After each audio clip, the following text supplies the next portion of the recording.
Senhor esteja convosco. Ele está no meio de nós. Proclamação do Evangelho de Jesus Cristo, segundo Lucas. Glória a vós, Senhor. Naquele tempo, Jesus dizia aos discípulos: um homem rico tinha um administrador que foi acusado de esbanjar os seus bens. Ele o chamou e lhe disse: que é isto que eu ouço ao teu respeito? Presta contas da tua administração, pois já não podes mais administrar meus bens. O administrador então começou a refletir: o Senhor vai me tirar a administração. O que vou fazer? Para cavar, não tenho forças. Para mendigar, tenho vergonha. Já sei o que vou fazer para que alguém me receba em sua casa quando eu for afastado da administração. Ele então chamou cada um dos que estavam devendo ao seu patrão e perguntou ao primeiro: quanto deves ao meu patrão? Ele respondeu: 100 barris de óleo. O administrador disse: pega a tua conta, senta-te e depressa escreve 50. Depois ele perguntou ao outro: e tu, quanto deves? Ele respondeu: 100 medidas de trigo. O administrador disse: pega a tua conta e escreve 80. E o Senhor elogiou o administrador desonesto, porque ele agiu com esperteza. Com efeito, os filhos deste mundo são mais espertos em seus negócios do que os filhos da luz. E eu vos digo: usai o dinheiro injusto para fazer amigos, pois quando acabar, eles vos receberão nas moradas eternas. Quem é fiel nas pequenas coisas, também é fiel nas grandes. E quem é injusto nas pequenas, também é injusto nas grandes. Por isso, se vós não sois fiéis no uso do dinheiro injusto, quem vos confiará o verdadeiro bem?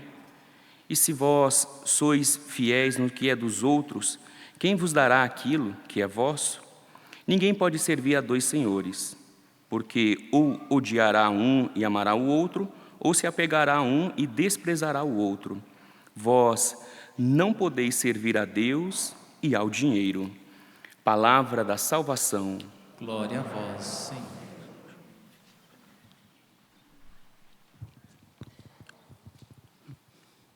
Estamos neste domingo, que é o 25º domingo do tempo comum, e de maneira especial a liturgia, ela soa, o Evangelho por excelência, soa um pouco estranho, porque quando nós ouvimos a parábola de Jesus, dá a impressão que Jesus está pedindo para a gente fazer alguma coisa errada, e é contraditório isso. Como assim Jesus está elogiando aquilo que é errado, aquilo que é uma trapaça? Mas se nós não compreendermos esta parábola dentro do seu contexto, nós corremos esse risco. Ainda mais saber que essa parábola ela é o começo do capítulo 16 de São Lucas. E o capítulo 15 de São Lucas é considerado por excelência o capítulo da misericórdia, porque fala da ovelha perdida, da moeda perdida e uma parábola que todos nós conhecemos, que é justamente a do filho pródigo. E aí Jesus então fala de todo aquele amor, de todo aquilo de ir ao encontro do outro, de ser misericórdia. E aí de repente São Lucas coloca no começo do capítulo 16, esta parábola falando que aquele administrador, ele foi lá, ele já fazia a coisa errada, e aí o patrão descobre que ele está errado, e aí ele começa então a passar para trás do patrão mais uma vez, para conquistar os amigos. Só que Jesus, ali falando da parábola, ele diz que o administrador não elogia o ato, que é o ato de passar para trás, que é o ato de roubar aquele patrão, mas a maneira como ele consegue resolver a situação, como ele pensa rápido para conquistar aquilo que era necessário para ele. Começando por parar e pensar e refletir naquilo que ele era. E muitas vezes é necessário a gente fazer isso. É necessário a gente parar e refletir: peraí, quem eu sou? Aquele servo, aquele superior ali, vou dizer encarregado, ele era alguém que tomava conta dos bens, administrava os bens. Só que ele depois, porque foi descoberto, mas ele descobre que ele não tem capacidade para trabalhar, porque vai dizer que ele é fraco, não tem capacidade de pedir um emprego, ou seja, ele começa a parar e pensar, peraí, quem que eu sou verdadeiramente? Aonde que eu estou? Qual a minha capacidade? E em cima desta reflexão, então ele começa a tomar as decisões. E aí fala assim, já sei o que vou fazer, para que um dia alguém me receba em sua casa. Então ele começa a chamar e começa a dar um desconto na dívida do povo lá. Para que e não era qualquer coisa, né? Quando a gente fala assim, nossa, mas né, um jarro ali, uma medida, né, são 100 de óleo, né, 40 é pouco, né? Não, é muito. Né? Nossa, são 100 medidas de trigo ali, né? Desconta 20 é pouco. Não, no Evangelho também é muito. Né? Porque cada uma, né, no caso do óleo, cada jarro que eles falam ali, era em torno de 250 litros. Né? E são 100. Cada trigo é uma média de 450 quilos. Né? Então eram 100. Você imagina o desconto que ele dá. Né? Um bom desconto para quem estava devendo. Né? Mesma coisa que alguém chegar para você, né? Você fez aquela monte de parcela e alguém chegar assim, faz o seguinte, paga só 7, né? As outras 4, né? Pode ficar tranquilo que não precisa pagar. Mas Jesus está falando para ele justamente, né, dele falando justamente nesse sentido. Este homem, então, ele para e pensa e fala assim, peraí, será que da maneira que eu estou caminhando, eu vou conseguir atingir o meu objetivo, vou conseguir salvar a minha vida? E aí, então, nós somos chamados e convidados a refletir desta mesma maneira. Será que da maneira que você hoje caminha, naquilo que é a administração do bem maior que Deus te deu, que é a sua vida, será que hoje você consegue salvar a sua vida? Ou será que é necessário parar, pensar, refletir em que ponto você está e aí tomar atitudes que salvem a sua vida? No caso daquele administrador, porque ele tinha que prestar contas ao seu gerente, ele agiu desta maneira. Mas não significa que depois, ali, nós não sabemos o final. Nós não sabemos se aquele encarregado teve que repor, se o superior que descobriu foi lá e consertou a conta, a gente não sabe o que foi, que aconteceu na sentença. Mas nós, quando chegarmos diante de Jesus, porque este dia acontecerá, sendo Ele vindo ao nosso encontro, ou nós indo ao encontro dEle, teremos que sentar diante deste administrador, que não é mais o gerente que nós escutamos no Evangelho de hoje, mas que é nosso Senhor Jesus Cristo, portanto, aquele que conhece plenamente os nossos atos, e aí Ele vai chegar, e aí? Como você administrou este bem, esta graça que eu te dei? Porque nós temos algo que vale muito mais do que aqueles barris de óleo, do que aqueles, né, sacos de trigo que está ali, que é a nossa vida. Portanto, devemos caminhar neste sentido, no sentido de que devemos saber dividir as coisas e, acima de tudo, viver não por aquilo que é o dinheiro, mas viver por aquilo que são as coisas de Deus. Porque, caso contrário, nós podemos correr o risco de ir servindo mais ao dinheiro e se esquecendo das coisas de Deus. E aí, quando nós, como eu disse, depararmos diante de Jesus, Ele vai nos questionar. Mas, espera aí, o que você fez da sua vida? Pelo que eu estou vendo aqui, você foi um administrador que não administrou muito bem, não. Ficou faltando algumas coisas. Ao invés de você seguir e fazer aquilo que era a minha vontade, parece que você também deu jeitinho de colocar a sua vontade, o teu querer no meio. E aí, então, nós teremos que nos justificar diante de nosso Senhor. Ele, que como diz a segunda leitura de hoje, é o único mediador entre nós e o Pai. Ele que vem em nosso auxílio e, como diz a primeira leitura, que está de olho nos nossos atos. Não adianta esperar chegar um tempo ou outro para usufruir daquilo que Deus nos concede para levar vantagem sobre os demais. Porque até mesmo nessas horas e nesses momentos, Deus, que tudo vê, Ele estará diante de nós. Portanto, a nossa vida tem que ser uma vida pautada naquilo que é a vontade de Deus, no anúncio do Evangelho, no amor ao outro, na dedicação ao outro.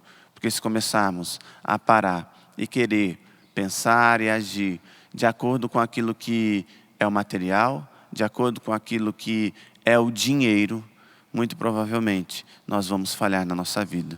Porque eu não conheço alguém que é ganancioso por bens, que para no primeiro ou na segunda conquista material que tem.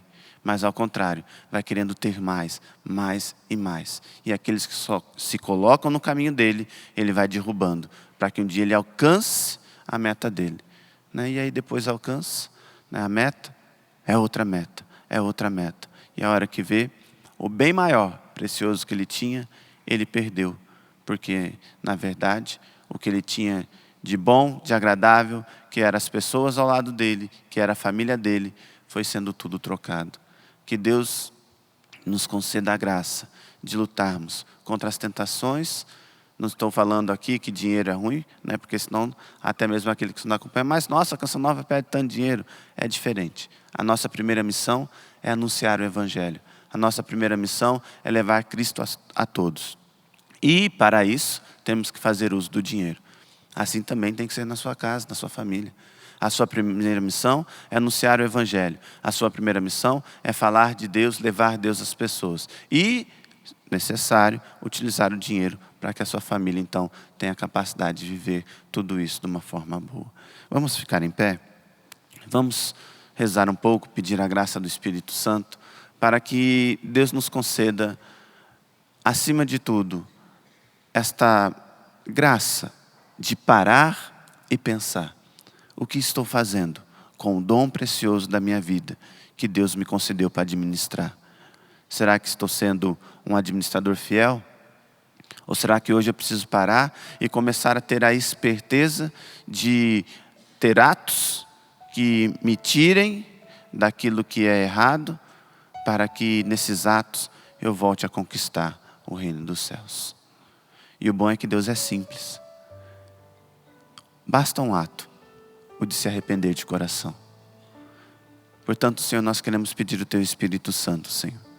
Envia, Senhor, o Teu Espírito Santo sobre cada um de nós, já no início desta manhã, deste domingo, para que assim possamos ser plenamente cheios por Ti da Tua graça, para que, desta forma, caindo em si, refletindo sobre a nossa vida, a nossa caminhada, possamos perceber como estamos administrando a nossa vida, como estamos agindo.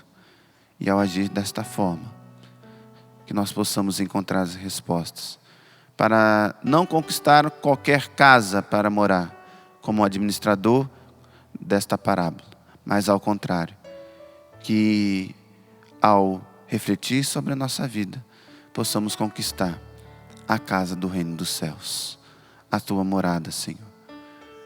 Aquele lugar que o Senhor preparou para nós, aonde não haverá mais dor, choro, tristeza, apenas a alegria de estarmos em Ti. Portanto, envia Teu Espírito Santo.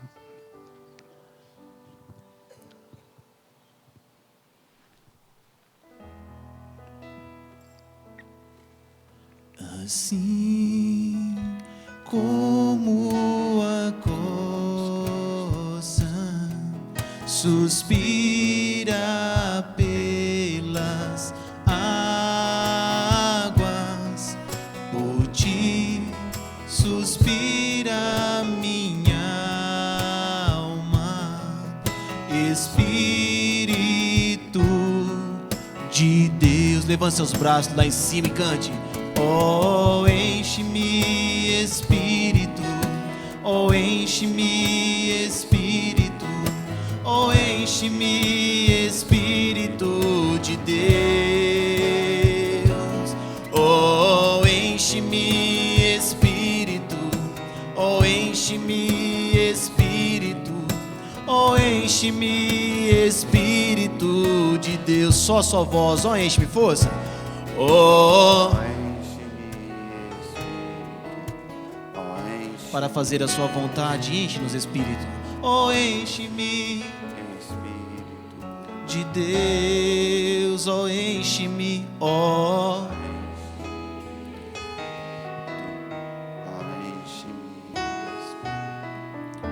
Oh, enche-me, Espírito de Deus. Louvado seja nosso Senhor Jesus Cristo. Para sempre seja louvado.